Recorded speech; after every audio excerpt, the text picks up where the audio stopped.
Hello everyone, आइए अब हम कॉन्स्टिट्यूशन ऑफ इंडिया के आर्टिकल नंबर 23 और 24 के बारे में जानते हैं, जो कि पार्ट 3 यानी फंडामेंटल राइट्स का एक हिस्सा है। अब आर्टिकल नंबर 23 इसको देखते हैं। कॉन्स्टिट्यूशन में आर्टिकल नंबर 23 का जो टाइटल है वो है प्रोहिबिशन ऑफ, एक तो ट्रैफिक वर्ड यूज है और दूसरा है फोर्स लेबर। ट्रैफिकिंग किसकी? ह्यूमन बींग्स की। ठीक। अब अगर हम देखें इसमें, तो इसमें बेगार टर्म यूज्ड है, यानी 23 क्लॉज 1 में बेगार टर्म यूज्ड है। ये मुझे बताना बहुत ज़रूरी है, इसलिए क्योंकि कई बार पूछा जाता है कि क्या ये टर्म मेंशन्ड है।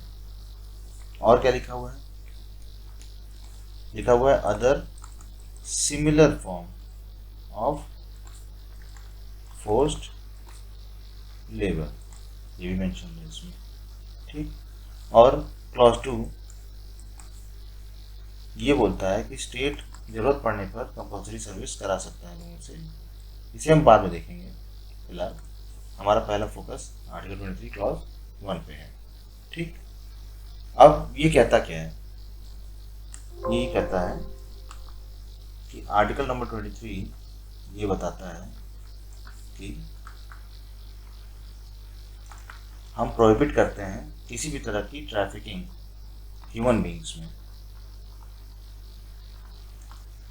Trafficking in human beings.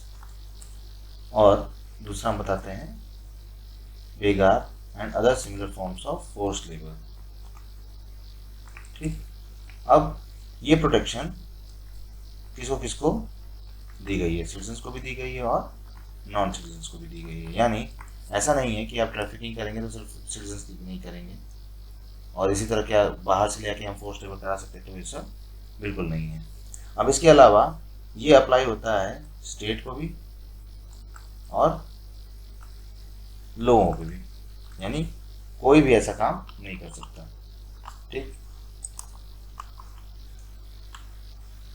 अब आते हैं इस एक्सप्रेशन की मीनिंग को समझते हैं कि ट्रैफिकिंग क्या मतलब है। ट्रैफिकिंग में 4 चीज़ें दी हुई हैं। ट्रैफिकिंग ह्यूमन बीइंग्स, इसमें 4 चीज़ें हैं। पहला ट्रेड, किसका? मैन, वुमेन और चिल्ड्रन, सबका। ठीक। कैसे? जैसे कोई सामान की खरीद फरोख्त की जाती है। सिमिलरली इमोरल ट्रैफिकिंग, वुमेन की और चिल्ड्रन की। यहाँ पे हम ये कहना चाह रहे हैं कि प्रोस्टिट्यूशन जैसे चीज़ों में। ठीक। तीसरा देवदासीज,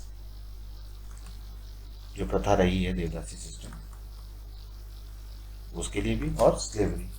ये 4 चीज़ें मेंशन्ड है। ठीक। अब इन सारे एक्ट्स को, चाहे वो इमोरल ट्रैफिकिंग हो या ट्रेड हो या देवदासी सिस्टम हो या स्लेवरी के लिए जो भी हम ट्रैफिकिंग कोई करता है, तो उसे पनिश करने के लिए पार्लियामेंट ने इनैक्ट किया है इमोरल ट्रैफिक प्रिवेंशन एक्ट 1956, जिसको ओरिजिनली हम जानते थे किस नाम से? Suppression of immoral trade in women and girls act 1956। ठीक। अब बेगार टर्म जो कि मेंशन्ड है कॉन्स्टिट्यूशन में 23 क्लॉज 1 में मेंशन्ड है बेगार। तो बेगार का क्या मतलब था? बेगार का मतलब ये था कि आप किसी से कंपल्सरी काम कराते हैं और पैसे भी नहीं देते हैं, यानी रेम्यूनरेशन नहीं देते हैं। ठीक। इसके अलावा क्या टर्म यूज हुआ है? Similar forms of forced labour. ठीक। जैसे कि बॉन्डेड लेबर, जिसे हम हिंदी में मलबा मजदूरी करते हैं। यानी ये तो आप बिना रेम्यूनरेशन के करा रहे हैं, लेकिन अगर आप पैसे दे रहे हैं तो भी आप एक्स्ट्रा काम करा रहे हैं, यानी एक तरह से मलबा मजदूरी करा रहे हैं। अब फोर्स्ड लेबर का क्या मतलब है? फोर्स्ड लेबर का मतलब ये है कि आप किसी पर्सन को कंपेल कर रहे हैं कोई काम करने के लिए। कंपेल का मतलब ये है कि उसकी कोई विल नहीं है काम करने के लिए, लेकिन उसे एक तरह से फोर्स कर रहे हैं। अब ये जो फोर्स है ये फिजिकल भी हो सकता है और लीगल भी हो सकता है। यानी आप जो फिजिकल फोर्स करा रहे हैं, ज़बरदस्ती किसी को डरा धमका के उससे काम करा रहे हैं। और दूसरा लीगली ये है कि अगर कोई किसी काम के लिए अपॉइंट हुआ है, उसको किसी काम के लिए रखा हुआ है लीगल तौर पे, लेकिन फिर भी आप उससे एक्स्ट्रा काम करा रहे हैं या कुछ ऐसा करा रहे हैं जो कि उसकी विल के बाहर है। ठीक। अब ऐसी सिचुएशन कैसे आ सकती है? जब एक तरह से इकोनॉमिक सर्कमस्टेंसेस ऐसे हों कि उनसे मिनिमम वेज से भी कम में काम करा रहे हैं आप, तो एक तरह से लीगल तौर पे भी आप उससे एक्स्ट्रा काम करा रहे हैं। अब इसके रिगार्ड में ये 4 एक्ट्स हैं, और इनके अलावा भी बहुत सारे एक्ट्स हैं। ये 4 नहीं, ये 4 तो इस स्लाइड में दिए हुए हैं। इसके अलावा भी बहुत सारे एक्ट्स हैं, जैसे bonded labour system abolition act इसमें लिखा हुआ है, मिनिमम वेजेस एक्ट है, कॉन्ट्रैक्ट लेबर एक्ट है, इक्वल रिम्यूनरेशन एक्ट है। ये सारे एक्ट्स दिए हुए हैं। अब एक्सेप्शन भी दिया गया है जो कि आर्टिकल 23 क्लॉज 2 में है। एक्सेप्शन क्या है? ऐसी कोई विपत्ति आती है जब स्टेट को ज़रूरत पड़ती है लोगों की, यानी स्टेट इम्पोज कर सकता है कंपल्सरी सर्विस पे। ठीक, कंपल्सरी सर्विस कराने की बात हो रही है। कंपल्सरी सर्विस किस चीज़ के रिगार्डिंग? वो है पब्लिक पर्पज रिगार्डिंग। ठीक, पब्लिक पर्पसेस, जैसे कि कोई मिलिट्री सर्विस देनी है या कोई सोशल सर्विस देनी है। ठीक, जिसके लिए स्टेट बाउंड नहीं है पे करने के लिए, बाउंड नहीं है, चाहे तो दे सकता है, नहीं चाहे तो ना दे। ठीक। हालांकि इस क्लॉज को यहाँ मेंशन करने का ये मतलब था इसके अलावा कि अगर स्टेट ऐसा कराता है तो वो किसी भी ग्राउंड पे डिस्क्रिमिनेट नहीं करेगा। कौन से ग्राउंड्स हैं वो डिस्क्रिमिनेशन के? ओनली ऑफ, जैसा कि मैंने आर्टिकल 15 और 16 में बताया आपको, ओनली ऑफ को बहुत मायने होते हैं।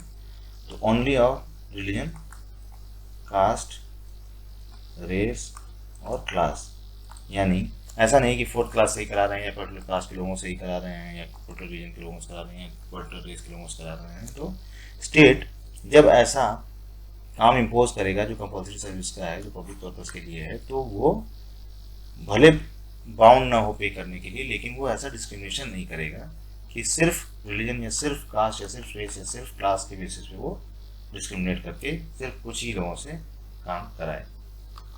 ठीक। अब आते हैं आर्टिकल नंबर 24 पे। आर्टिकल नंबर 24 बात करता है prohibition of employment of children in factories etcetera. ठीक, इस तरह से ये कॉन्स्टिट्यूशन में मेंशन है, यानी ये प्रोहिबिट करता है, मना कर रहा है कि हम बच्चों को एम्प्लॉयमेंट नहीं करने देंगे फैक्ट्रीज एटसेट्रा। अब इस आर्टिकल के अंदर कॉन्स्टिट्यूशन ने क्या मेंशन किया है, या कोई एज मेंशन की है? हाँ, उन्होंने ये कहा है कि 14 ईयर्स से जो यंग हैं, यानी वो बच्चे जो 14 साल से कम हैं, वो ऐसी किसी फैक्ट्री में, किसी माइन में या किसी ऐसी हजार्डस एम्प्लॉयमेंट में नहीं है। ठीक, ये काम है इसका, स्टेट का इंश्योर करने का। इसमें स्टेट वर्ड नहीं यूज हुआ है आर्टिकल में, जैसा कि आप देख सकते हैं, लेकिन इसमें एज मेंशन है, इसमें ये मेंशन है कि कोई फैक्ट्री, कोई माइन या कोई हजार्डस एम्प्लॉयमेंट किसी और जगह वो नहीं करेंगे। ठीक।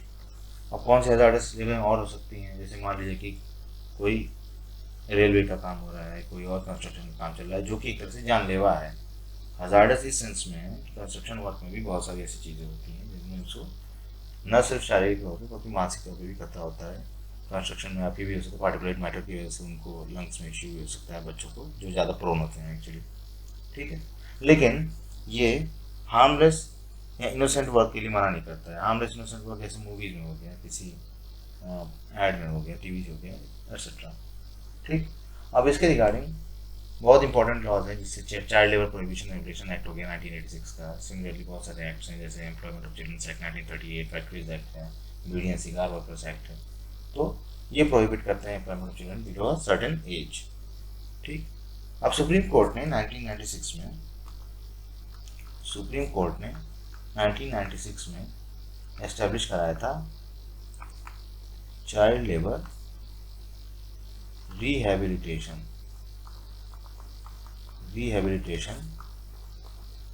Welfare fund. इसमें क्या था, जो भी ऑफेंडिंग एम्प्लॉयर था, यानी ऐसा एम्प्लॉयर जो बच्चों को रखता था, कानून के खिलाफ काम करता था, उससे हर बच्चे पे 20,000 रुपये डिपॉजिट करने पड़ते थे फाइन, यानी हर बच्चे पे, जितने बच्चे हैं 1 to 20,000 इंटू 2 से मल्टीप्लाई करके उन्हें जमा करना पड़ता था। सुप्रीम कोर्ट ने ये भी डायरेक्शंस दिए थे कि एजुकेशन, हेल्थ और न्यूट्रिशन पे खास ध्यान दिया जाए ऐसे बच्चों का। ठीक, अब commission of protection of child rights act 2005 में जो इनैक्ट हुआ था, इसने प्रोवाइड किया था नेशनल कमीशन और state commission for protection of child rights and children's court for providing speedy trials. यानी ऐसे कमीशन की भी बात की थी जो नेशनल लेवल पर, स्टेट लेवल पे हो, और ऐसे कोर्ट्स की भी बात की थी जो स्पीडी ट्रायल दे सकें ऐसे ऑफेंसेस जिसमें बच्चों की चाइल्ड राइट्स को वायलेट किया गया है। ठीक, इसके अलावा गवर्नमेंट ने बैन किया था एम्प्लॉयमेंट चिल्ड्रन का डोमेस्टिक सर्वेंट्स की तरह या किसी बिजनेस एस्टेब्लिशमेंट जैसे कि होटल हो गया, ढाबा हो गया, रेस्टोरेंट हो गया, शॉप, फैक्ट्रीज एक्सेट्रा 2006 में।